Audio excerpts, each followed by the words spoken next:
我一家有刀乱搞用他妈搞哩，哼，用我的好跳闹只有么搞的故事，我的讲讲哩，กูจะมาว่องเกี้ยวกูเขียจอมาแล้วเราชัวก็ตกฮ่าฮ่าฮ่าฮ่าพอใจแช่เขียววีกูนอจีมัวบอนเกี้ยวกูเที่ยลิเขียก็เด็กขอเช่าแล้วนอยั่วหมูตัวไหน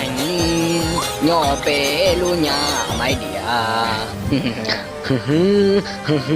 โอ้ยตีหลอดดาววะหลอดจอนหน่อยยาไม่เดียน้องเสือจะชื่อมันนั่งหรอวะนี่เจ้ามันก็ตีตุ่จงสุดละสายจะก็มึงขาตามก็เลยจอนแล้วก็ตัวแก่อย่าตอนเช่ก็อยู่สิตัวกูเลยแต่ก็หันก็กูจะเป้ากูตัวน้องตัวแก่ยังจะมันทั้งตัวเลยหันเดือดสิที่รีเป้าซื้อจ้าตัวแก่ก็สันเชก็ตัวตะวันผมมาได้นัดไทยวังเกี้ยวก็ท้าผมตัวประเจเลยให้โซติว